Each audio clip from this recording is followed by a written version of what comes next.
आज मैं आपके साथ एक संदेश के जरिए अनुग्रह बांटना चाहता हूं, जिसका शीर्षक है वाचा का न बुझने वाला दीपक। न बुझाया जाने वाला वाचा का दीपक। जैसा कि आप में से कुछ लोग जानते हैं, यही असली शीर्षक है इतिहास उद्धार श्रृंखला की तीसरी किताब का।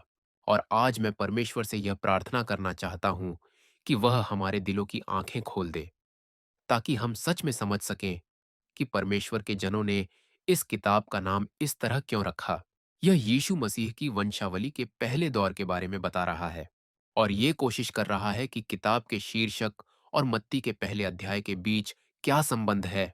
उस हमारा परमेश्वर सचमुच इस सारी सृष्टि की हर चीज से बड़ा है। वही है जिसने स्वर्ग और पृथ्वी बनाई। वो इतना महान है कि बहुत बार हमारे लिए ये सोचना भी घमंड जैसा लगता है कि हम उसे समझ सकते हैं कि वो कौन है। लेकिन हम ये भूल जाते हैं क्योंकि हम उसे पिता या पापा कहकर बुलाते हैं। लेकिन वह सचमुच पूरे संसार में सबसे महान अस्तित्व है। फिर भी क्योंकि उसने हमसे इतना प्यार किया, हमसे जो पूरी सृष्टि के मुकाबले धूल से भी कम है, क्योंकि उसने इस संसार से इतना प्रेम किया, उसने हमें यीशु मसीह दिया, जो वचन का देह धारण है। आदि में जो परमेश्वर वचन था, उसने इस नाशवान और अयोग्य शरीर का रूप धारण किया, ताकि वह हमारे साथ रह सके और हमें वहां ले जा सके जहां हमें होना चाहिए। यह प्रेम कितना महान है। और परमेश्वर का यह महान प्रेम यीशु मसीह की वंशावली में संक्षिप्त रूप में प्रकट होता है। परमेश्वर का यह महान प्रेम मत्ती की वंशावली में मत्ती 1 में दिए गए हर नाम में मुहरबंद है। और तुम सोचोगे, रुको जरा, इसमें तो बस एक नाम के बाद दूसरा नाम, फिर एक और नाम, फिर एक और नाम ही लिखा है। हम ये कैसे जानते हैं? तो चलो मत्ती की किताब में चलते हैं। आओ हम यीशु की वंशावली पर नजर डालते हैं। यह पहली आयत से लेकर 17वीं आयत तक है। सिर्फ 17 आयतें। यीशु मसीह की वंशावली बहुत ही खास तरीके से बनाई गई है और वो कुंजी 17वें पद में समझाई गई है। और 17वें पद के आधार पर हम इस वंशावली को 3 भागों या 3 कालों में बांट सकते हैं। पहला समय विश्वास के पिता अब्राहम से लेकर राजा दाऊद तक है। दूसरा समय दाऊद से लेकर इसराइलियों के दुखद बाबल निर्वासन तक है। तीसरी अवधि बाबल में निर्वासन से शुरू होती है और यीशु मसीह के समय तक चलती है। चलो पहले दौर पर चलते हैं, क्योंकि किताब 3 असल में यीशु मसीह की वंशावली के पहले दौर को बता रही है। और हम सच में बहुत धन्य हैं कि हमारे पास छुटकारे का इतिहास श्रृंखला की ये किताब नंबर 3 है, क्योंकि इसमें सिर्फ 5 पद हैं और हमारे पास उन 5 वचनों में से एक पूरी किताब है जो समझाती है कि परमेश्वर का प्रेम कितना बड़ा और महान है। पहला समय अब्राहम से लेकर दाऊद तक है और इसे अब्राहम के जन्म से पहचाना जा सकता है। तो ये उस इतिहास के बारे में बताता है जब इज़राइल के जन्म की तैयारी हो रही थी और फिर दाऊद के राजतिलक तक, यानी जब पूरा संयुक्त राज्य उसके अधीन आ गया था, सन 1003 ईसा पूर्व में। यह एक लंबा समय है। यह अवधि 1163 साल लंबी है। तुलना करने के लिए कोरियन चोसुन वंश, क्या तुम्हें पता है ये कितने साल चला था? करीब 500 साल, है ना? तो हम देख सकते हैं कि ये समय अवधि कितनी लंबी है। लेकिन ये पूरी लंबी कहानी मत्ती 1 के सिर्फ 5 वचनों में समेट दी गई है। मत्ती 1 वचन 2 से 6 तक। और ये 5 आयतें पहले समय के इन 14 लोगों के बारे में बताती हैं। अब्राहम, इसहाक, याकूब, यहूदा, पेरेस, हेस्रोन, राम, अमीनादाब, नहशोन, सलमोन, बोअज, ओबेद, यिशै और राजा दाऊद। यह पहला समय है। आओ ऐसे थोड़ा और करीब से देखें। अब ये जो पहली अवधि है, अब्राहम से लेकर दाऊद तक, ये वंशावली, इस वंशावली का ये हिस्सा किससे शुरू होता? अब्राहम। और किस पर खत्म होता है? दाऊद।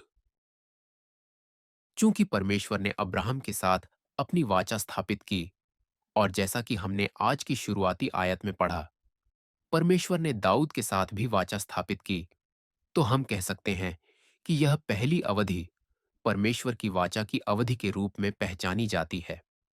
आप सोच सकते हो कि परमेश्वर का यह वाचा इस इजरायली इतिहास के साथ मेरा अभी क्या लेना देना है। मुझे पूरा यकीन है कि तुम अभी यहां इसीलिए हो क्योंकि तुम्हारे पास या तो छोटी या बड़ी कोई वाचा है जिसकी पूरी होने की तुम उम्मीद कर रहे हो। आइए इस बारे में सोचते हैं। लेकिन ये बहुत दिलचस्प है क्योंकि जैसे ही ये समय शुरू होता है और खत्म होता है, दोनों ही जगह परमेश्वर की वाचा है। परमेश्वर कहते हैं, मेरी वाचा एक दीपक है। परमेश्वर की वाचा हर युग में एक दीपक थी।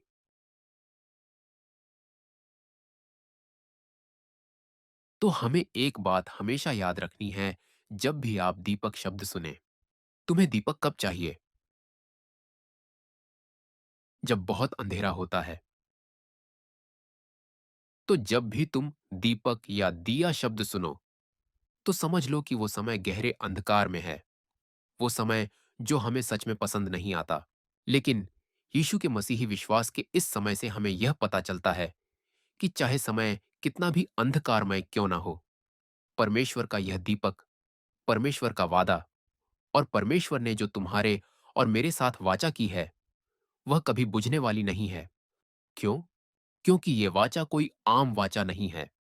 हाँ, हमें पता है कि ये परमेश्वर की वाचा है, लेकिन परमेश्वर पूरी बाइबल में कहते हैं, मेरी वाचा मेरी शपथ के साथ बांधी गई है। पहले से ही परमेश्वर के वचन बहुत भारी हैं। हाँ, हमें ये पता है, वो लोग तो बहुत पक्के हैं, है ना? लेकिन परमेश्वर यह भी जोड़ते हैं कि मेरी वाचा शपथ के साथ बांधी गई है। तो चलो, हम शपथ की ताकत को देखते हैं। परमेश्वर कहता है कि जो उसने एक बार शपथ खाकर कहा, उसके बारे में वह कभी अपना मन नहीं बदलेगा। इस वचन का सबसे बड़ा उपयोग ये है कि कई बार हम निराश हो जाते हैं। हम अपने आप से निराश हो जाते हैं। मैं मसीही कहलाने के लायक नहीं हूं। मैं फिर से गिर गया, है ना? लेकिन परमेश्वर कहते हैं, जब मैंने तुम्हें बुलाया है, तो मैं कभी अपना मन नहीं बदलूंगा। इसी तरह परमेश्वर ने प्रतिज्ञा के वारिसों को, यानी हम जो इस प्रतिज्ञा के प्राप्तकर्ता हैं, और भी अधिक स्पष्ट रूप से दिखाना चाहा कि उसकी योजना कभी नहीं बदलती। अगर परमेश्वर ने आज तुम्हें एक मसीही के रूप में बुलाया है, तो वह निश्चित ही तुम्हारे जीवन में उस उद्देश्य को पूरा करेगा। आमीन। क्योंकि उसने अपनी शपथ के साथ उसमें हस्तक्षेप किया। यह इब्रानियों अध्याय 6 पद 17 में है। वो कहता है कि परमेश्वर की शपथ के द्वारा स्थापित की गई वाचा पक्की हो जाती है। हम ये भजन संहिता 79 का 28वां वचन में देखते हैं। और इसी वजह से बाइबल में बहुत सारी और आयतें हैं जो बार बार गवाही देती हैं कि परमेश्वर की वाचा कितनी सच्ची, पक्की, मान्य और इसी का नतीजा है कि उसकी वाचा हमेशा के लिए है। यह कभी नहीं बदलेगा। और मैं प्रार्थना करता हूं कि पिता हमारे दिलों को आशीष दें, ताकि हम इस वाचा की सामर्थ्य को शपथ के साथ थामे रहें, चाहे समय कितना भी कठिन या डगमगाने वाला क्यों ना हो। आइए हम उस भरोसे को थामे रहें कि उसकी जो वचन उसने हमसे किया है, वह जरूर पूरा होगा। आमीन। आइए यहाँ एक पद को देखें। यहाँ पर बहुत सारी आयतें हैं, लेकिन मुझे इन्हें ऐसे ही छोड़ देना अच्छा नहीं लग रहा। चलो चलते हैं यिर्मयाह अध्याय 32 पद 7 पर। मैं अध्याय 32 पद 40 से शुरू कर रहा हूं। तो हम एक तरह से बाइबल को साथ में पढ़ सकते हैं। उसके शाश्वत वाचा में से एक जो यहां दी गई है, उसमें लिखा है, यिर्मयाह अध्याय, मैं उनसे यह वाचा बांधूंगा कि मैं कभी उनका संग छोड़कर उनका भला करना न छोड़ूंगा। आमीन। और अपना भय मैं उनके मन से ऐसा उपजाऊंगा कि वे कभी मुझसे अलग होना न चाहेंगे। तो अगर हम कभी अपने विश्वास में डगमगा रहे हैं, सोच रहे हैं कि मैं सच में एक अच्छा मसीही नहीं हूं, तो निश्चिंत रहो, हमारा पिता जरूर हमारे दिलों में अपना भय डाल देगा, ताकि हम हमेशा उसके और यही अनंत जीवन है। हो गया। आमीन। ठीक है, तो चलो इस समय में थोड़ा और गहराई में चलते हैं। सच में, जब परमेश्वर ने अपने लोगों के साथ एक वाचा बांधी, तो आप देख सकते हैं कि उसने अब्राहम के साथ वाचा बांधी, उसने इसहाक के साथ वाचा बांधी, उसने याकूब के साथ वाचा बांधी। ठीक है, ये वे आयतें हैं। और साथ ही जंगल की यात्रा के दौरान परमेश्वर ने उस धार्मिक अगुआ के साथ एक वाचा बांधी। यह कौन है? मूसा। वो वाचा में भी दाखिल हुआ, लेकिन सिर्फ वाचा नहीं, बल्कि शपथ के साथ वाचा। और साथ ही परमेश्वर ने दाऊद के साथ भी शपथ लेकर एक वाचा बांधी थी। हम देख सकते हैं कि परमेश्वर अपने शपथ के साथ किए गए अपने वाचा को प्रकट करने के लिए काम कर रहे हैं। और इसलिए इस धरती पर कोई भी शक्ति नहीं है जो परमेश्वर को उसका वाचा पूरा करने से रोक सके। आमीन। वे जरूर पूरी होंगी।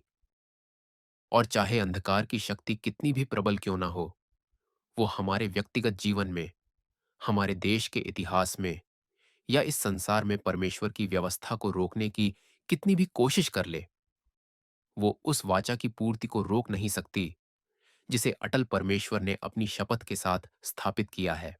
आओ, हम इस सच्चाई को यीशु की वंशावली में गवाही दी गई है, उसे देखें।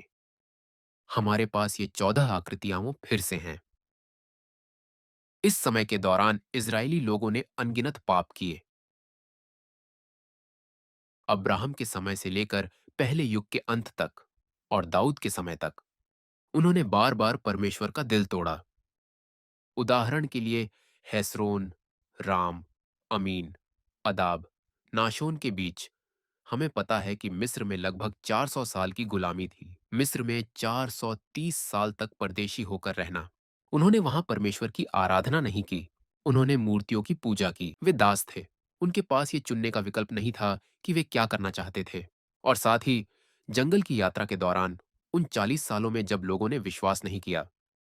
इसके अलावा न्यायियों के समय के उन 340 सालों में आत्मिक अंधकार भी था। इन लोगों ने मूर्तियों की पूजा करके परमेश्वर के दिल में कील ठोक दी। उन्होंने वही किया जो उनकी आंखों में ठीक लगा। लेकिन फिर भी इस पाप के समय में जब परमेश्वर के चुने हुए लोग बार बार पाप करते रहे, क्या परमेश्वर ने अपने लोगों को छोड़ दिया? नहीं। परमेश्वर ने इन लोगों के लिए उद्धार की अपनी व्यवस्था को नहीं छोड़ा। अब्राहम से लेकर दाऊद तक शैतान के हिंसक हमले होते रहे। अंधकार की भयंकर आंधियां चल रही थीं, लेकिन फिर भी वो वाचा के दीपक को बुझा नहीं सका, बल्कि वह बिना रुके लगातार जलता रहा जब तक यीशु मसीह नहीं आए, जो वह प्रतिज्ञात मसीह हैं।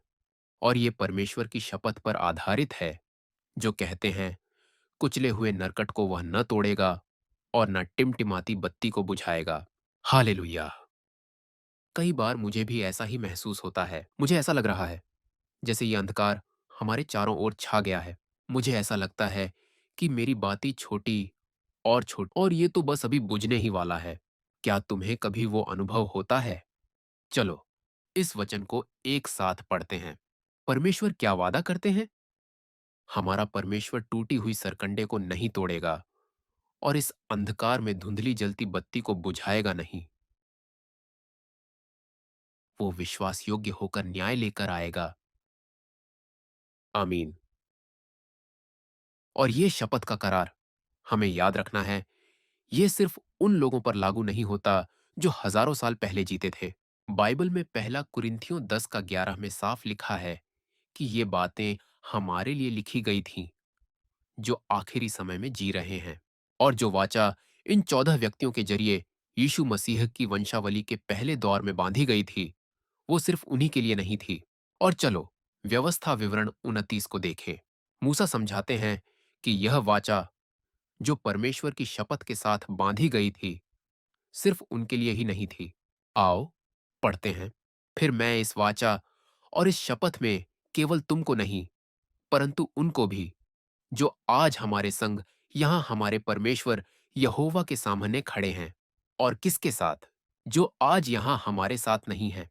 ये लोग कौन हैं जो आज यहां हमारे साथ नहीं, जो लोग आगे आने वाले हैं, है ना? और वे सब यीशु मसीह में विश्वास करने वाले हैं, जो आत्मिक रूप से यहूदी बन जाएंगे, सच्चे इजरायली, अब्राहम के आत्मिक वंशज, जो सही वंशावली के अधीन आते हैं। अब्राहम की वंशावली या यीशु की वंशावली मत्ती 1 में, जैसा कि हम देख रहे हैं। और इसलिए जो वाचा इज़राइलियों के साथ बांधी गई थी, क्योंकि यीशु मसीह आए, ये वाचा हमेशा के लिए रहेगी। यह हमेशा के लिए प्रभावी रहेगा, जब तक परमेश्वर का राज्य पूरी तरह से स्थापित नहीं हो जाता। आइए इस बात को आगे बढ़ाते हैं कि इस धरती पर कोई भी ताकत नहीं है जो परमेश्वर की वाचा की पूर्ति को रोक सके। जैसे ही अंधकार और शैतान के हमले हम पर टूट पड़ते हैं, अभी इसी पल हमें ऐसा लग सकता है कि हम खुद को लेकर पक्के नहीं हैं। हम खुद को मसीही कहलाने के लायक नहीं समझते।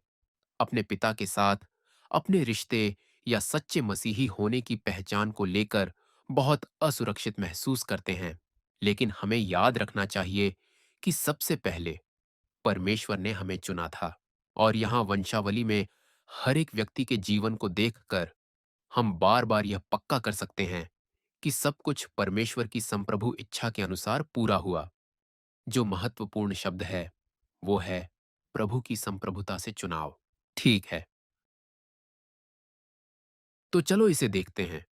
इससे पता चलता है कि हमारा उद्धार हमारे कामों से हासिल नहीं होती।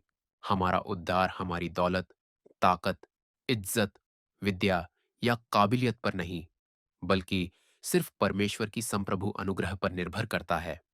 उदाहरण के लिए, यहूदी लोगों की वंशावली सिर्फ पहले जन्मे बेटों के लिए ही सीमित होती है ना? लेकिन तुम देखोगे कि इस वंशावली में बहुत सारे पहलौठे हैं। उदाहरण के लिए, इसहाक, वो तो पहलौठा नहीं था, है ना? बड़ा भाई इश्माइल था। या याकूब और यहूदा। हाँ, पेरेस, सही है ना? पेरेस जारा का जुड़वां भाई था। इन सब लोगों में से कोई भी पहिलौठा नहीं था। इसका मतलब है कि वे वंशावली में शामिल किए जाने के योग्य नहीं थे। लेकिन परमेश्वर की संप्रभु चुनी हुई योजना के कारण ये लोग यीशु मसीह की वंशावली में शामिल किए गए। ये इस बारे में नहीं है कि हम कौन हैं, बल्कि ये पूरी तरह से इस बारे में है कि परमेश्वर ने हमारे लिए क्या किया। तो मैंने इसे थोड़ा सा जोड़ दिया। क्या ये अद्भुत नहीं है? यूहन्ना 15 और 16 में यीशु इसी बात को दोहराते हैं।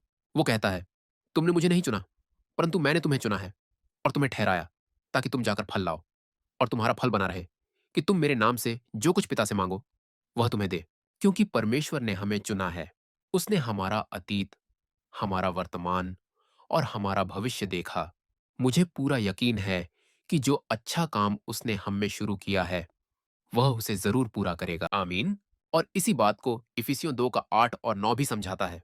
क्योंकि विश्वास के द्वारा अनुग्रह ही से तुम्हारा उद्धार हुआ है, और यह तुम्हारी ओर से नहीं, वरन परमेश्वर का दान है, और न कर्मों के कारण, ऐसा न हो कि कोई घमंड करे। और तीतुस 3 का 15 में ये लिखा है, मेरे सब साथियों का तुझे नमस्कार, और जो विश्वास के कारण हमसे प्रीति रखते हैं उनको नमस्कार। तुम सब पर अनुग्रह होता रहे।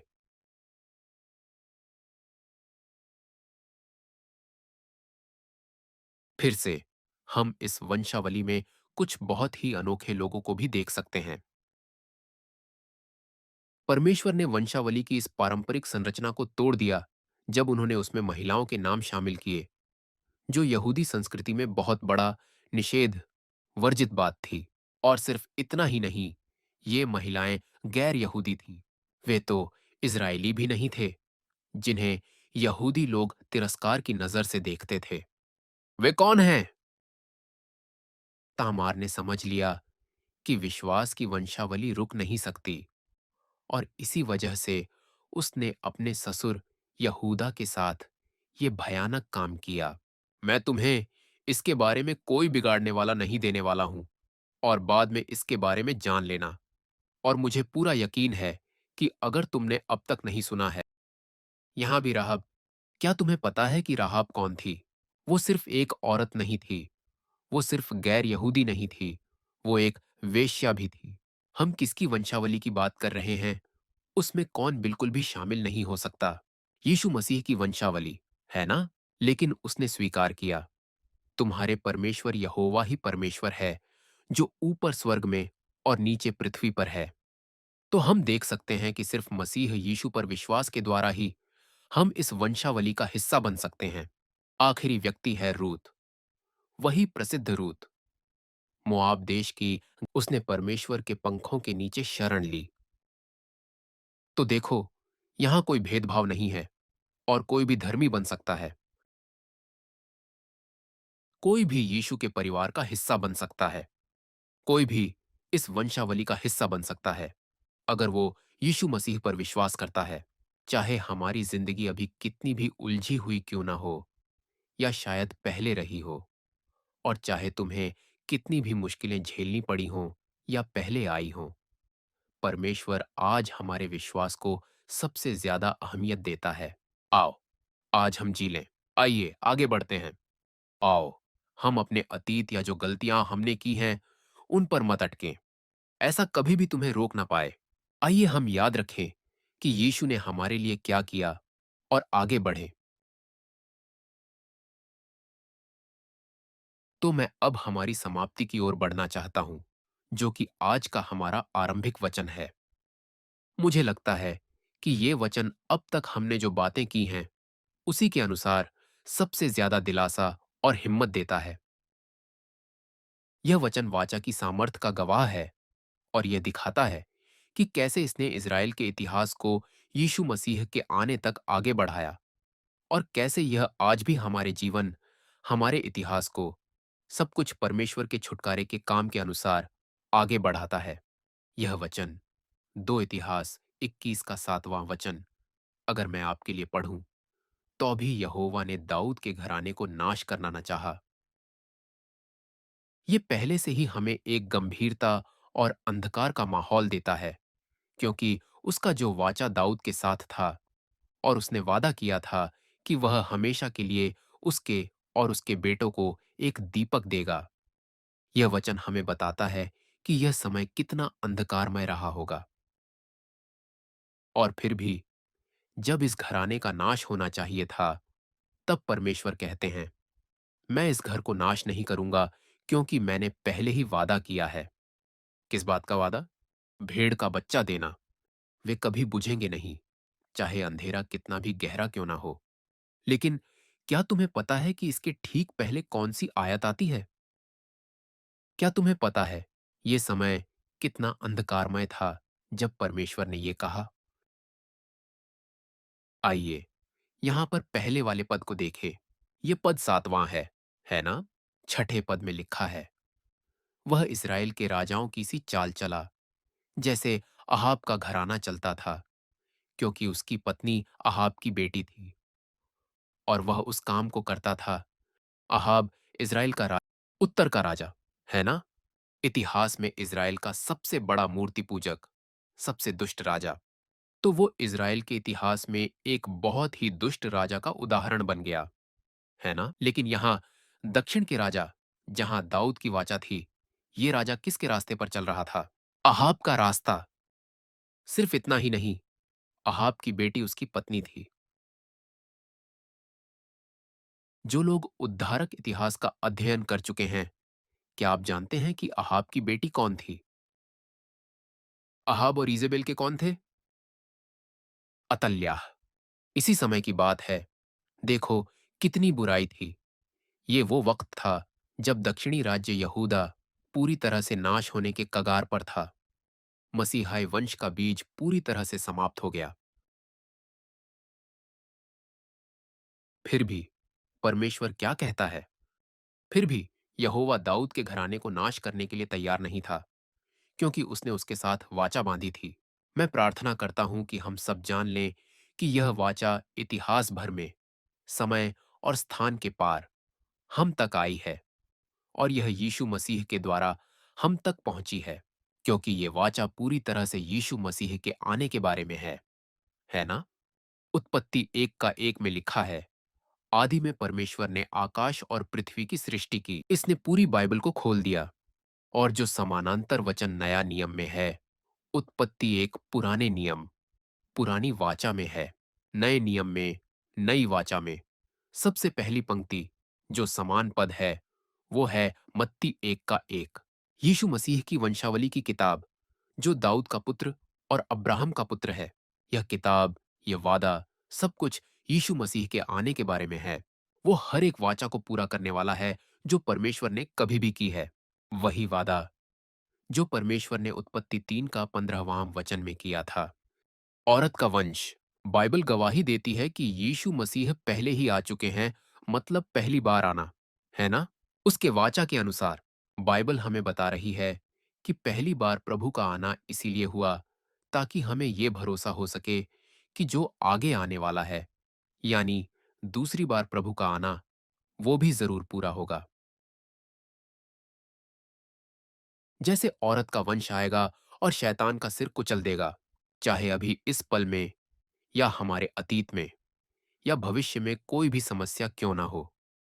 समय के इस पूरे दायरे में वही यीशु जिसने सांप का सिर कुचल दिया था, वो जरूर आएगा और तुम्हारे जरिए महिमा पाएगा, और वो हमारे द्वारा पूरे ब्रह्मांड का एकमात्र सर्वोच्च शासक बन जाएगा। वो वादा और उसकी पूर्ति अपने पूरे होने का इंतजार कर रही है, और यकीनन वो जरूर पूरा होगा। आमीन। तो चलो हम डटे रहें। आओ, हम सच में आगे बढ़ते रहे। मैं हमारे चारों तरफ बहुत सारी मुश्किलों की बातें सुन रहा हूं, और अभी के समय में कोरिया बहुत सारे दूसरे देशों के मुकाबले में बहुत सुरक्षित है। ठीक है, हम कभी कभी शिकायत करते हैं कि ओह, जानते हो, यूनाइटेड स्टेट्स में तो बहुत सारे लोग टीका लगवा चुके हैं, चीन में सभी लोग टीका लगवा चुके हैं। हमारे बारे में क्या? देखो, नहीं, लेकिन बहुत सारे देश हैं।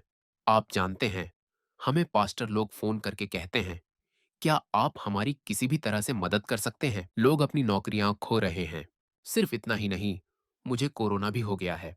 लोग मेरे बिल्कुल पास में मर रहे हैं। मेरा मतलब है, भारत से, और भी जैसे श्रीलंका या पाकिस्तान से, दुनिया भर से। वे सच में बहुत, बहुत दुख झेल रहे हैं। हम सच में बहुत बड़ी आत्मिक अंधकार और शारीरिक अंधकार के समय में हैं, है ना? और मुझे विश्वास है कि पिता ने शीलो को वह दीपक बनने के लिए बुलाया है। सही है ना?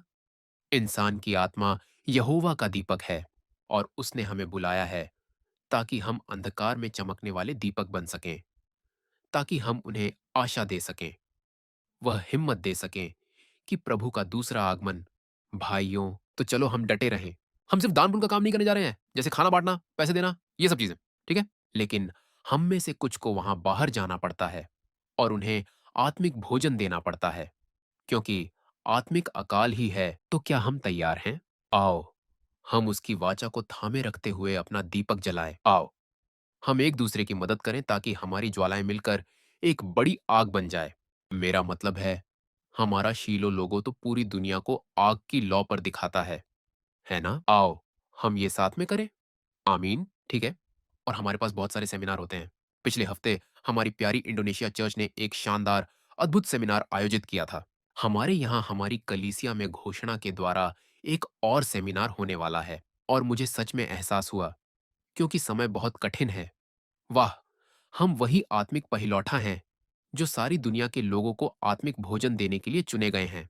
तो मेरी यही आशा है कि आप प्रार्थना के द्वारा इसमें सहभागी होंगे, एक दूसरे की मदद करेंगे, ताकि हम सब सच में मजबूती से खड़े हो सकें। आमीन। अच्छा, आइए प्रार्थना करें। हमारे पिता परमेश्वर, हम तेरा बहुत धन्यवाद करते हैं कि तूने इस ऊब और नामों की बार बार दोहराव के जरिए, जो यीशु मसीह की वंशावली में मत्ती 1 में है, हमें अपना दिल दिखाया। हे पिता, अगर सिर्फ 5 वचनों में ये 14 नाम गवाही देते हैं कि तेरे प्रेम की महिमा कितनी महान है, और तेरा हमारे लिए प्रेम कभी खत्म नहीं होगा, तेरी वो प्रतिज्ञा जो तूने हमें व्यक्तिगत रूप से, हमारे परिवार को, हमारे देश को या पूरे संसार को दी है, हे पिता, हमारी मदद कर कि हम इस प्रतिज्ञा को थामे रहें और कभी ना भूलें, चाहे समय कितना भी चुनौतीपूर्ण और कठिन क्यों ना हो। और हम प्रार्थना करते हैं कि हम अंधकार के समय के बावजूद भी उज्जवल चमकें और उन बुद्धिमान कुंवारियों की तरह बने जो दीपक जलाकर बाकी दुनिया को रोशनी दें जब हमारा दूल्हा यीशु मसीह आए। हम तेरा धन्यवाद करते हैं, यीशु के नाम में प्रार्थना करते हैं। आइए हम सारी महिमा अपने पिता परमेश्वर को दें।